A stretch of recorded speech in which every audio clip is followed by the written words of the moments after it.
여러분은 자율주행 자동차에 대해 얼마나 알고 계신가요? 운전자가 없어도 스스로 주행할 수 있는 자동차는 더 이상 영화 속에서만 등장하는 상상 속 이야기가 아닙니다. 이미 웨이모나 테슬라, 한국에서는 현대차가 이런 자율주행 자동차를 만들고 있습니다. 자율주행 자동차는 기술에 따라 총 6단계로 분류되는데 각각 운전자가 모든 걸 제어해야 하는 0단계, 속도와 방향 등을 약간만 자동화하는 1단계, 고속도로 등 특정 도로에서 차량과 차선을 인식해 차량의 간격을 유지시켜주는 2단계, 정해진 조건에서 자율주행이 가능해 운전자가 적극적으로 개입하지 않아도 되는 3단계, 정해진 도로에서 운전자의 개입이 일체 필요 없는 4단계, 그리고 마지막으로 모든 주행에서 운전자의 개입이 필요 없는 완전 자동화 5단계로 나누어져 있습니다. 그리고 현재 시판되고 있는 자율주행 자동차들은 2단계에서 3단계 사이의 자율주행 자동차들입니다. 이 중 3단계부터는 운전의 주체가 운전자에서 자율주행 시스템으로 전환되기 때문에 운전자가 실제로 운전이 아닌 독서나 영화 관람을 할 수 있게 됩니다. 이때부터는 자동차 스스로 판단할 수 있는 AI 기술이 필요하게 됩니다.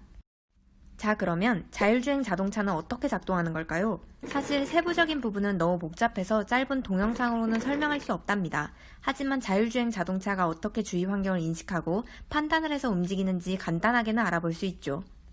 자율주행 자동차뿐만 아니라 모든 종류의 이동하는 로봇을 이해하려면 간단한 질문을 먼저 해보아야 합니다. 바로 이 질문이죠.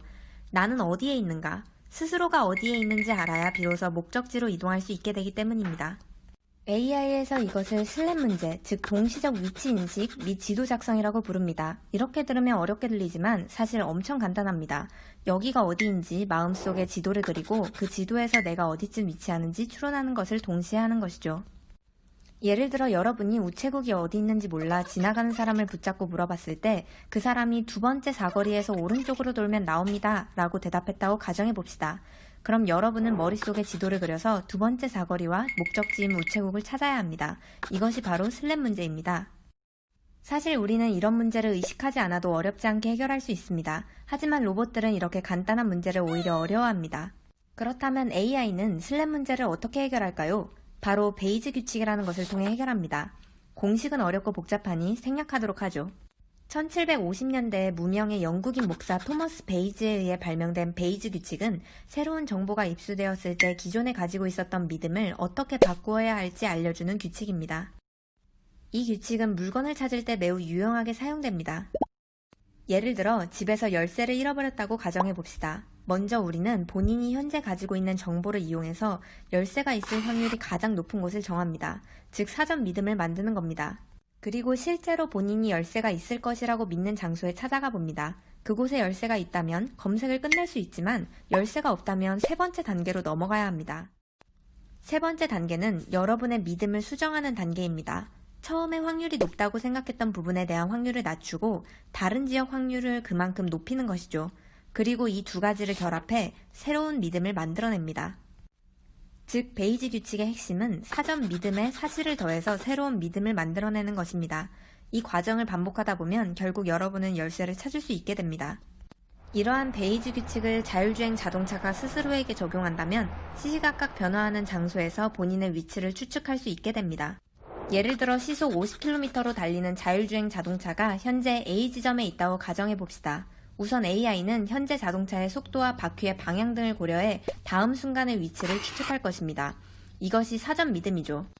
그리고 잠시 뒤 카메라와 라이다 등의 외부 센서로부터 얻은 데이터를 이용해 추측한 장소의 오차를 줄입니다. 마지막으로 이 두 가지를 결합해서 새로운 믿음으로 수정해 나는 어디에 있는가 라는 질문에 대답을 할 수 있게 됩니다. 그렇다면 자율주행 자동차는 왜 간단하게 GPS를 통해 본인의 위치를 찾을 수는 없을까요? 왜 이렇게 번거로운 방법을 통해 본인의 위치를 추론할까요? 그 이유는 민간용 GPS가 최적의 조건에서도 5m 정도 오차 범위가 있기 때문입니다.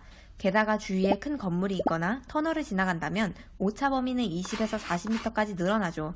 즉 GPS에 의존해서 주행한다는 것은 눈을 감고 운전한다는 것과 다름이 없습니다. 이처럼 자율주행 자동차는 베이즈 규칙을 통해 스스로가 어디에 있는지 또 주위의 차량 혹은 보행자가 어디에 있는지 등을 판단해서 주위 환경을 인식하고 이동합니다. 비록 지금은 완벽하지 않지만 기술이 끊임없이 발전하고 있기 때문에 멀지 않은 미래에 정말 영화 속에서만 보던 자율주행 자동차를 모두가 타는 날이 오지 않을까요?